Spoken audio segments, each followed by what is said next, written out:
부활절부터 시작된 기쁨의 50일이 이제 끝이 났습니다. 그리고 오늘 우리는 성령 강림주일을 맞이하고 있습니다. 요한복음에 따르면 부활하신 예수님께서 제자들에게 두 가지를 부탁을 하셨습니다. 하나는 서로 용서하라 라는 말씀이었고, 또 하나는 성령을 받으라 라고 하는 말씀이었습니다. 요한복음 20장 22절 말씀입니다. 예수께서 또 이르시되 너희에게 평강이 있을지어다. 아버지께서 나를 보내신 것 같이 나도 너희를 보내노라. 이 말씀을 하시고 그들을 향하사 숨을 내쉬며 이르시되 성령을 받으라. 너희가 누구의 죄든지 사하면 사하여질 것이요 누구의 죄든지 그대로 두면 그대로 있으리라 하시니라. 이제 제자들이 세상으로 나가서 예수님의 증언자로 살아야 될 터인데, 그 제자들에게 꼭 필요한 두 가지가 있었습니다. 그것은 바로 성령을 받는 것이고 용서하는 능력을 갖는 것이었습니다. 몇 주 전에 부활은 용서입니다 라는 제목으로 여러분께 말씀을 함께 드리고 나누었습니다.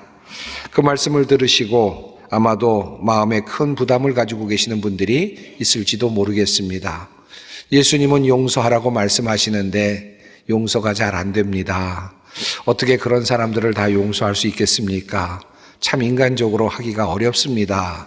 마음에 부담을 가지고 계시는 분들이 꽤 많이 있을 것입니다. 사실 용서는 우리의 성품이나 또는 우리의 성격이나 우리의 능력으로 가능하지는 않습니다. 용서는 하나님의 영역입니다.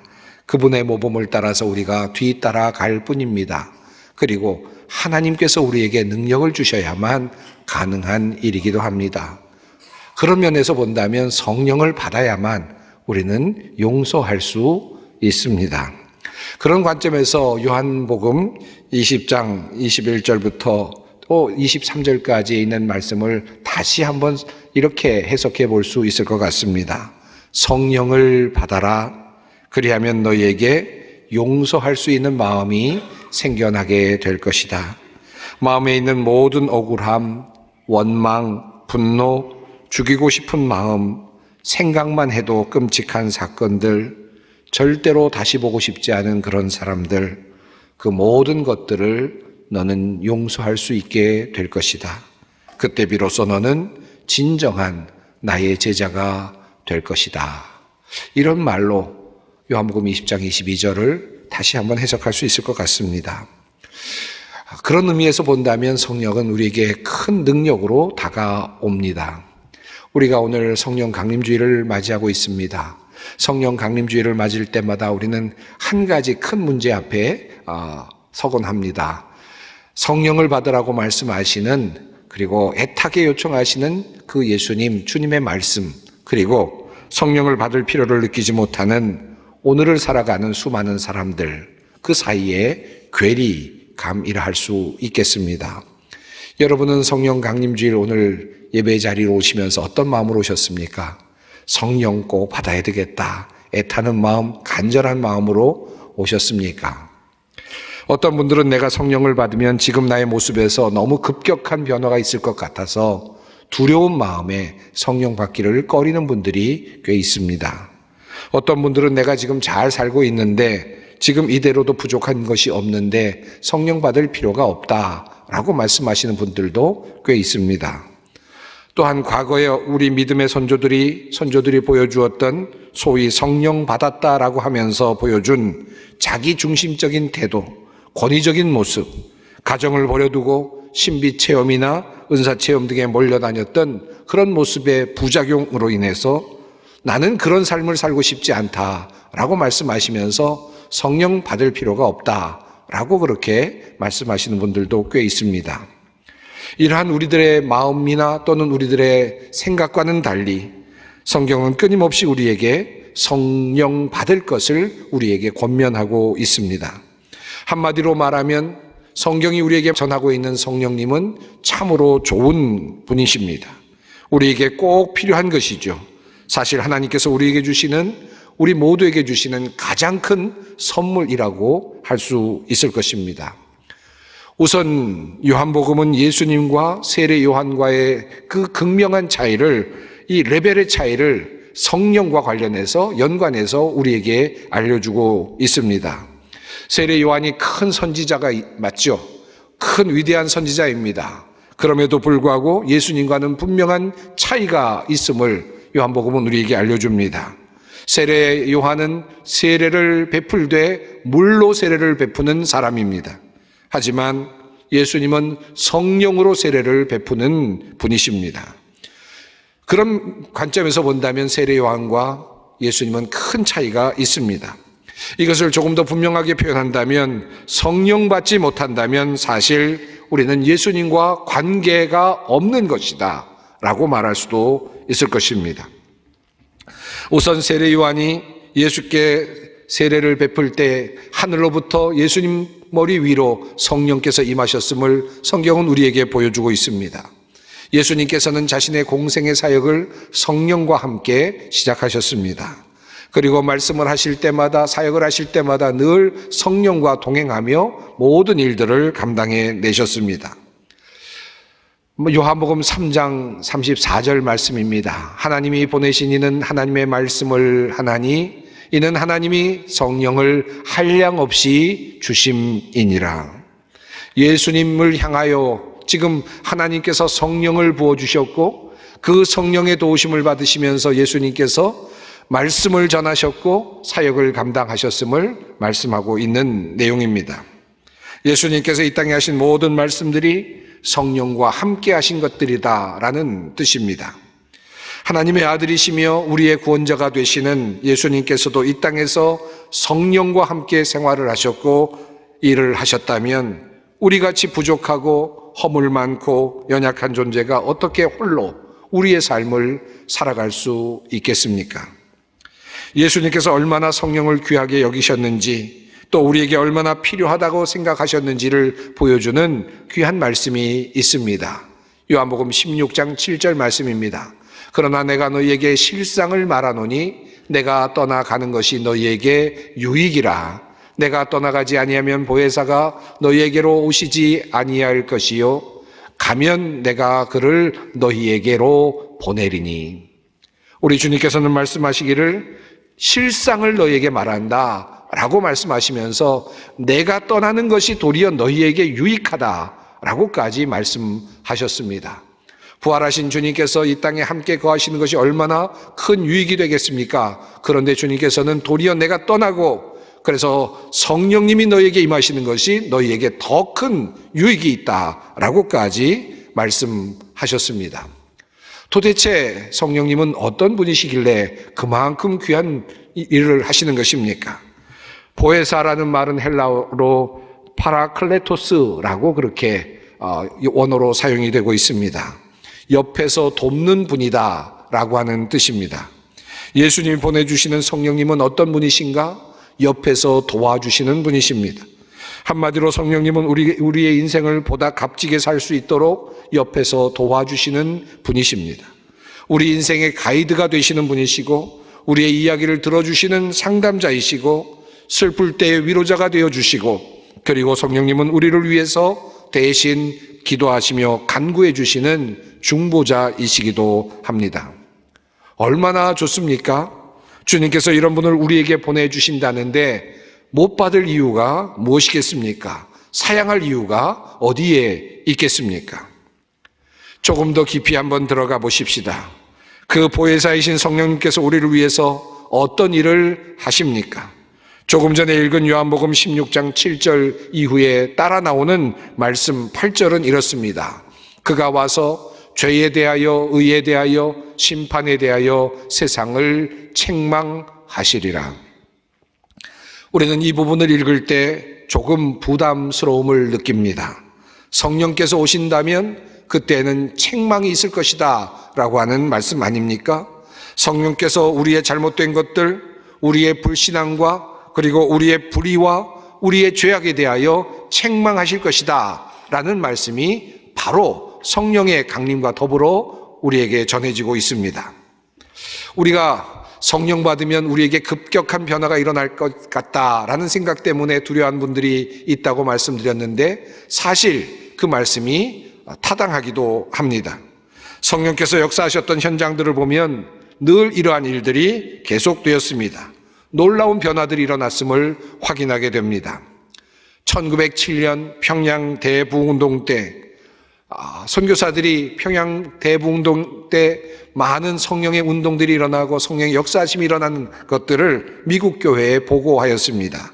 그 자료를 보면 참으로 놀라운 일들이 많이 있습니다. 그 중에 하나 충남 홍성 한다리 교회에서 일어난 일입니다. 과관련 선교사의 보고 내용입니다.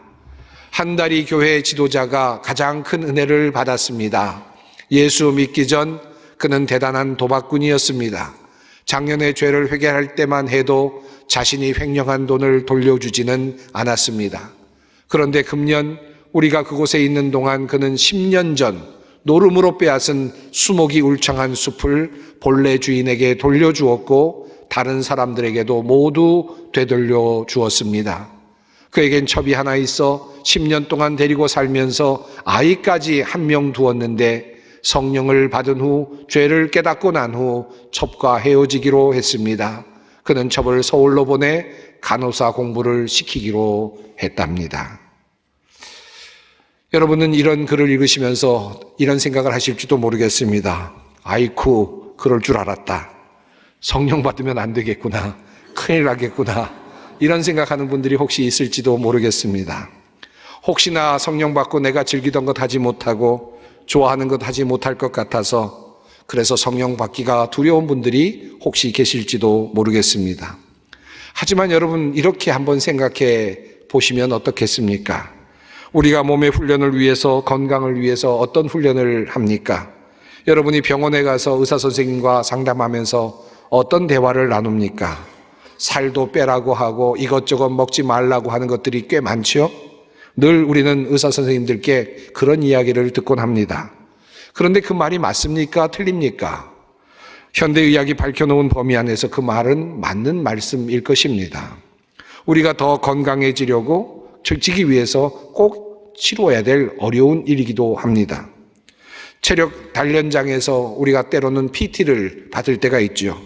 또 PT를 우리의 트레이닝을 해주시는 그런 분들을 만나게 됩니다. 그분을 만나면 어떻습니까? 꼭 하기 힘든 것들을 하라고 하죠. 잘 발달되지 않은 근육을 더 늘려보라고 합니다. 숨이 찬데 더 뛰어보라고 합니다. 그분만 만나면 늘 괴롭습니다. 그래도 우리는 비용을 지불하며 그를 찾곤 합니다. 그리고 그에게 가서 훈련을 받죠. 그렇게 함으로써 건강의 밸런스를 찾고 더 오랫동안 건강하게 행복하게 살 수 있을 것을 기대할 것입니다. 보혜사이신 성령님도 그러합니다. 우리에게 성령님께서 과격한 변화를 이끌어내실 때가 있고 또 책망하실 때가 있지만 그러나 그 성령님께서는 우리의 영적인 상태를 살피시고 우리에게 더 행복한 삶을 주시기 위하여 바꿔야 할 것을 말씀하여 주시고 가르쳐 주시는 것입니다. 그런 면에서 성령님은 책망하는 모습으로 우리에게 다가올 때가 있습니다. 성령께서 우리에게 주시는 책망은 잠시 힘든 일이지만 어려운 일이지만 그러나 결국은 우리를 살리는 일이고 우리를 복되게 하는 일이 됩니다. 그런 면에서 보혜사이신 성령님은 우리에게 트레이너가 되시기도 합니다. 보혜사이신 성령님은 또한 어떤 분이십니까? 두 번째로 우리를 진리 가운데로 인도하시는 성령님, 선생님이 되신다라고 성경은 말씀합니다. 요한복음 16장 13절 말씀입니다. 내가 아직도 너희에게 이를 것이 많으나 지금은 너희가 감당하지 못하리라. 그러나 진리의 영이 오시면 그가 너희를 모든 진리 가운데로 인도하시리니 그가 스스로 말하지 않고 오직 들은 것을 말하며 장래일을 너희에게 알리시리라. 성령께서 우리가 감당할 수 없는 모든 진리의 말씀들을 풀어주시고 알려주신다라고 말씀합니다. 다른 성경을 보면 성령께서 예수 그리스도를 증언하신다라고 말씀하기도 하고 또 예수님께서 하신 모든 말씀들을 생각나게 하실 것이다 라고 그렇게 증언하고 있습니다. 주님께서 성령을 우리에게 보내주시고 성령님께서는 우리를 진리 가운데로 인도하십니다. 여기 한 가지 매우 중요한 말씀이 함께 들어 있습니다. 그가 스스로 말하지 않고 오직 들은 것을 말하며 라는 부분입니다. 성령님은 독자적으로 새로운 말씀을 하시는 분이 아니십니다. 하나님께서 하신 말씀, 예수 그리스도께서 하신 그 말씀을 다시 말씀하시며 그 말씀을 다시 알아듣게 새겨주시는 분이십니다. 분명하게 드러내 보여주시는 분이십니다. 그분이 바로 성령님이십니다. 감당할 수 있는 범위 안에서, 감당할 만한 범위 안에서 우리에게 하나님의 말씀을 열어주시고 그 말씀 안에 나타날 장래일까지도 우리에게 말씀하여 주신다는 것입니다. 이것이 바로 성령님의 역사하심입니다. 얼마나 귀한 일입니까? 우리는 말씀을 읽을 때마다, 말씀을 들을 때마다, 말씀을 묵상할 때마다 성령을 통하여 우리의 눈이 열립니다.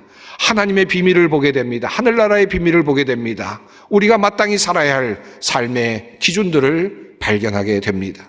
성령님께서 우리에게 주시는 선물입니다. 세 번째로 또한 성령님은 우리를 위하여 중보하시며 우리의 연약함을 도우십니다. 로마서 8장의 말씀입니다. 이와 같이 성령도 우리의 연약함을 도우시나니 우리는 마땅히 기도할 바를 알지 못하나 오직 성령이 말할 수 없는 탄식으로 우리를 위하여 친히 간구하시느니라. 마음을 살피시는 이가 성령의 생각을 아시나니 이는 성령이 하나님의 뜻대로 성도를 위하여 간구하심이니라. 우리가 알거니와 하나님을 사랑하는 자 곧 그의 뜻대로 부르심을 입은 자들에게는 모든 것이 합력하여 선을 이루느니라. 때로는 성령을 받았음에도 불구하고 바른 길을 가지 못할 때가 있습니다. 낙심할 때도 있습니다. 믿음이 약해질 때도 있습니다. 방황할 때도 있습니다. 그럼에도 불구하고 성령님께서는 우리를 지켜내시고 말할 수 없는 탄식으로 주님께 중보의 기도를 드려주신다는 것입니다. 우리가 비록 빗나가고 어려움 속에 있을지라도 주님께서는 우리를 그 기도로 지켜내시고 마침내 우리를 모든 것이 합력하여 선을 이루는 자리까지 이끌어 가신다는 것입니다. 그분이 바로 성령님이십니다. 사실 이 외에도 성령님의 역사하심과 역할은 너무나도 성경에 많이 다양하게 나타나고 있습니다. 오늘은 이 세 가지만을 함께 살펴보았습니다. 한마디로 보혜사이신 성령님은 우리의 잘못된 부분들을 교정하여 주시고 진리 가운데로 인도하여 주시며 예수님이 누구이신지를 알려주시고 주님의 말씀이 어떠한 것인지 분명하게 드러나게 해주시고 성령님은 우리를 위하여 중보하고 계시며 우리의 연약함을 도우십니다. 그리하여 우리가 이 땅에서 하나님의 자녀로 분명하게 살아갈 수 있도록 우리를 지켜내십니다. 이분이 바로 우리의 성령님이십니다. 그러므로 예수님께서는 이 성령님을 받으라고 강력하게 말씀을 하신 것입니다. 보혜사 성령에 대한 말씀을 이어가시는 중에 예수님께서 이 말씀을, 기도에 대한 말씀, 요청에 대한 말씀을 수없이 하셨습니다. 요한복음 16장 23절 24절에도 그런 내용이 나오고 있죠. 이러한 구하는 기도와 성령의 연결이 오늘 본문 말씀인 요한복음 14장에 잘 나타나 있습니다. 너희가 내 이름으로 무엇을 구하든지 내가 행하리니 이는 아버지로 하여금 아들로 말미암아 영광을 받으시게 하려 함이라. 내 이름으로 무엇이든지 내게 구하면 내가 행하리라. 내가 아버지께 구하겠으니 그가 또 다른 보혜사를 너희에게 주사 영원토록 너희와 함께 있게 하리니. 무엇이든지 원하는 대로 구하라 라고 말씀하신 다음에 예수님께서는 항상 성령을 구할 것을 연결시키시면서 말씀하곤 하셨습니다. 성경 곳곳에 기도와 관련된 가르침이 많이 있습니다만은 그 중에 상당한 내용이 성령을 구하라는 내용과 연결되어 있음을 우리는 확인하게 됩니다.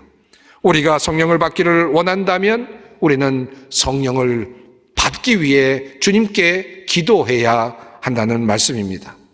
초대교회 성도들이 그러했습니다. 예수님께서 사도들과 제자들을 모으시고 성령을 기다리라고 말씀하셨죠. 사도행전 1장 4절 5절 말씀입니다. 사도와 함께 모이사 그들에게 분부하여 이르시되 예루살렘을 떠나지 말고 내게서 들은 바 아버지께서 약속하신 것을 기다리라. 요한은 물로 세례를 베풀었으나 너희는 몇 날이 못 되어 성령으로 세례를 받으리라 하셨느니라. 이 말씀 붙잡고 초대교회 교인들이 다락방에 모여서 성령을 위해서 기도했고 성령 받기를 사모하며 기도했습니다. 그리고 성령의 역사를 경험했습니다. 사랑하는 성도 여러분, 왜 우리에게는 성령의 역사가 없습니까? 과거 1907년 대부운동은 우연히 일어났을까요? 그냥 가만히 있는 그 과정 속에서 갑자기 성령이 임하신 것일까요? 1907년 1월 15일 어느 선교사의 서신 내용입니다. 저녁 집회 시간마다 우리는 성령을 위해서 간구했습니다. 우리는 성령께서 이때 당신을 분명히 나타내시도록 아주 구체적인 방식으로 기도했습니다. 오후나 저녁 거리를 건너라면 가정에서 성령을 간구하며 드리는 기도를 들을 수 있습니다. 남자들은 필사적으로 성령의 능력을 간구하여 왔습니다. 우리 선교사들은 지난 8월 여기 평양에서 열린 성경 공부 모임에서 성령의 능력을 간구하는 기도를 시작했으며 성탄절 다음부터 겨울 사경회 때 성령의 능력이 임하도록 간구하면서 일주일 동안 매일 저녁 특별 집회를 열었습니다. 그 이후 지금까지 우리는 정오 기도회를 계속 열고 있습니다. 1907년 대부운동이 그냥 우연히 일어난 것이 아닙니다. 그들은 끊임없이 주님께 기도했고 성령을 달라고 기도했고 간구했고 주님께 요청했습니다. 그리고 그 요청이 받아들여진 것입니다. 그 요청을 받으시고 주님께서 성령을 선물로 내려주신 것입니다. 사랑하는 성도 여러분, 성령 받기를 원하십니까? 그렇다면 우리가 간구해야 합니다. 바라야 합니다. 사모해야 합니다. 그리고 주님 앞에 간절히 기도해야 할 것입니다. 마지막으로 주님의 말씀을 봉독합니다. 내가 또 너희에게 이르노니 구하라 그러면 너희에게 주실 것이요 찾으라 그러면 찾아낼 것이요 문을 두드리라 그러면 너희에게 열릴 것이니 구하는 이마다 받을 것이요 찾는 이는 찾아낼 것이요 두드리는 이에게는 열릴 것이니라. 너희 중에 아버지 된 자로서 누가 아들이 생선을 달라 하는데 생선 대신에 뱀을 주며 알을 달라 하는데 전갈을 주겠느냐?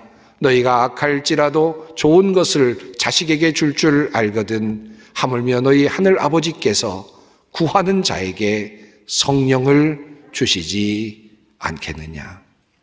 이 말씀을 마음에 새기고 성령을 구하는 우리 모두가 되기를 원합니다.